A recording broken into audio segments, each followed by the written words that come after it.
Hello friends, welcome back to study कर। मैं हूं आपका दोस्त प्रभाकर। आज हम डिस्कस करेंगे आपके साथ मोस्ट इंपॉर्टेंट करंट अफेयर्स।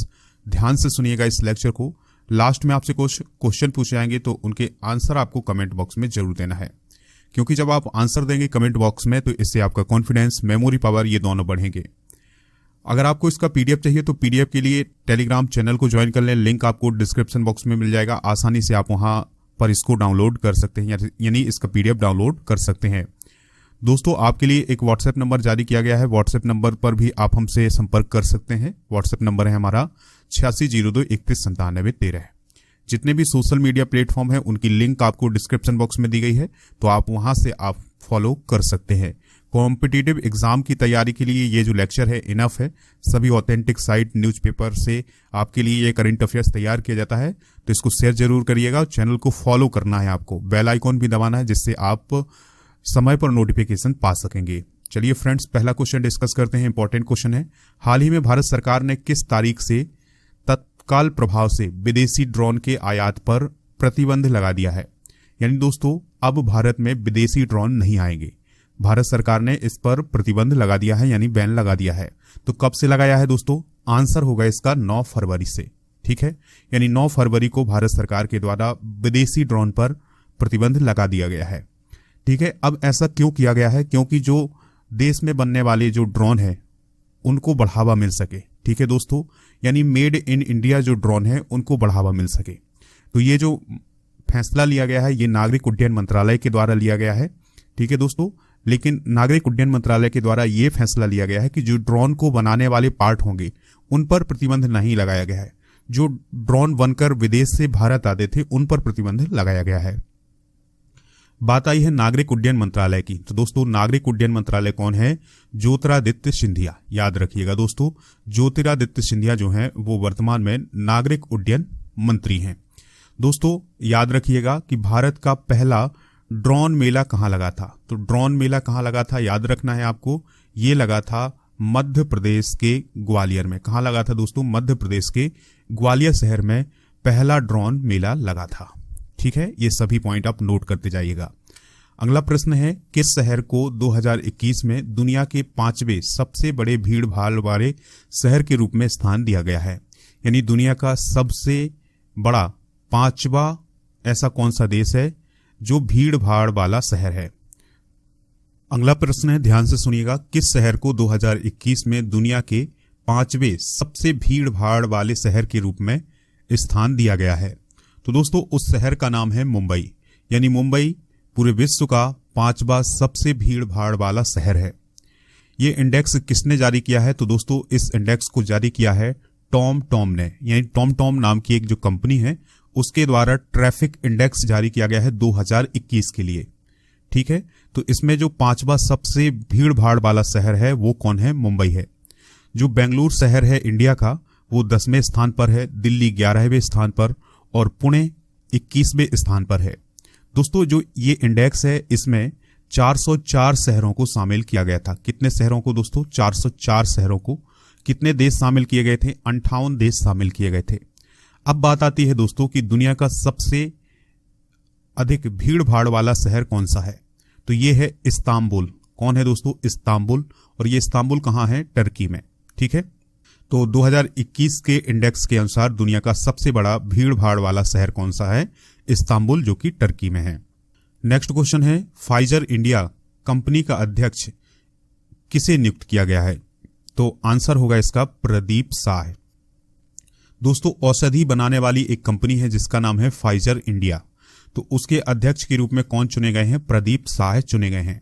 ठीक है दोस्तों, तो फाइजर इंडिया ने RA शाह के इस्तीफे के बाद प्रदीप शाह को अपने बोर्ड का अध्यक्ष नियुक्त किया है। दोस्तों, जो प्रदीप शाह हैं वो पूर्व प्रबंध निदेशक और credit rating information services of India limited के संस्थापक सदस्य के रूप में भी काम कर चुके हैं। ठीक है दोस्तों, तो याद रखिएगा कि जो फाइजर इंडिया है ये औषधि बनाने वाली कंपनी है और इसके जो अध्यक्ष बने हैं वो कौन बने हैं? प्रदीप शाह बने हैं। अगला प्रश्न है, ध्यान से सुनते जाइएगा, किस दिन को हर साल विश्व दलहन दिवस के रूप में मनाया जाता है?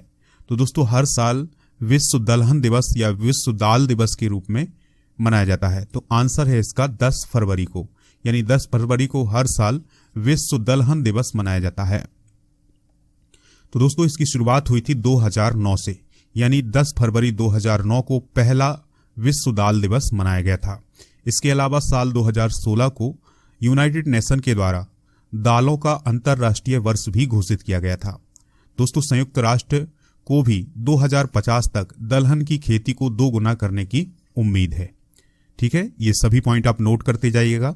विश्व दलहन दिवस 2022 की थीम क्या है? तो थीम जरूर ध्यान से सुनिएगा। स्थायी कृषि खाद्य प्रणालियों को प्राप्त करने में युवाओं को सशक्त बनाने के लिए दलहन। ठीक है दोस्तों, अगर हम दाल की बात करें तो दाल जो है ये प्रोटीन की स्रोत होती हैं। ठीक है दोस्तों, यानी दाल से हमें क्या प्राप्त होता है? प्रोटीन प्राप्त होता है। यानी जो शाकाहारी लोग होते हैं उनके लिए प्रोटीन का सबसे बड़ा स्रोत क्या होता है? दाल होता है। ठीक है दोस्तों, दालों को लेग्यूमिनेसी कुल भी कहा जाता है। यानी जो लेग्यूमिनेसी कुल होते हैं या दालों वाला कुल होता है साइंस की भाषा में, तो याद रखिएगा कि जो साइंस की भाषा में हम दालों को किस कुल में रखते हैं? लेग्यूमिनेसी कुल में रखते हैं। ठीक है, अगला प्रश्न है दोस्तों, ध्यान से सुनिएगा। आईपीएल की नई फ्रेंचाइजी अहमदाबाद ने अपनी टीम का नया नाम क्या रखा है?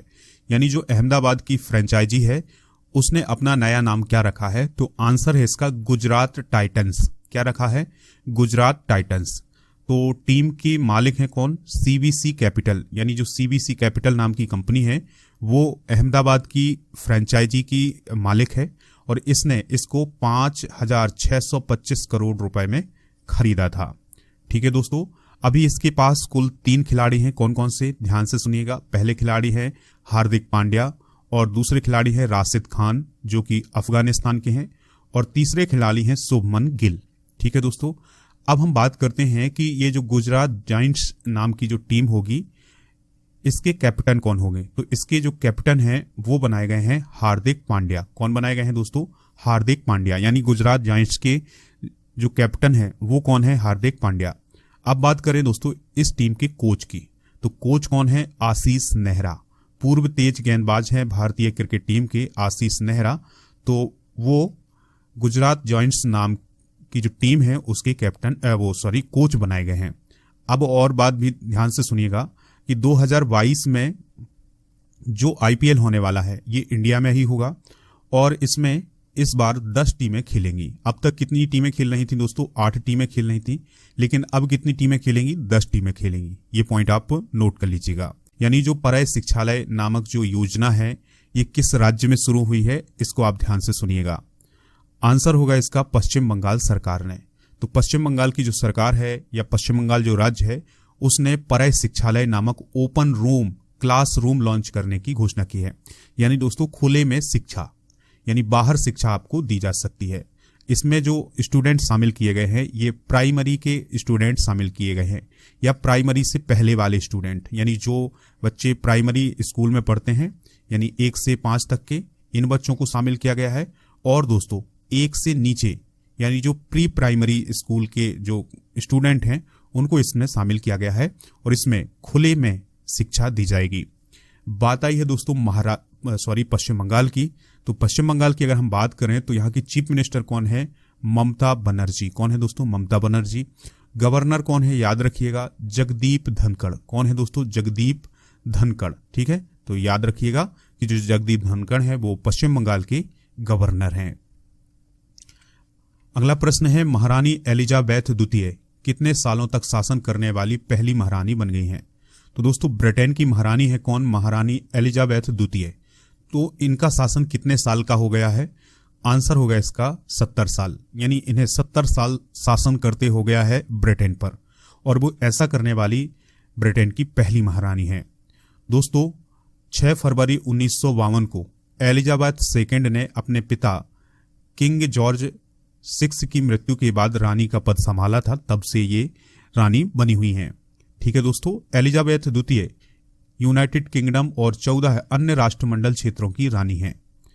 अगर हम बात करें दोस्तों एलिजाबेथ द्वितीय के पति की तो उनका नाम था प्रिंस फिलिप, जिनका निधन हुआ था 2021 में। कब हुआ है? 2021 में। तो जो महारानी एलिजाबेथ द्वितीय हैं ये 70 सालों तक राज करने वाली ब्रिटेन की पहली महारानी हैं। अगला प्रश्न है नेशनल डिफेंस एकेडमी यानी एनडीए में किसे नया प्रशिक्षक नियुक्त किया गया है, यानी एनडीए के नए प्रशिक्षक के रूप में कौन नियुक्त किए गए हैं। ठीक है दोस्तों, तो याद रखिएगा उनका नाम क्या है, सूबेदार संजय कुमार।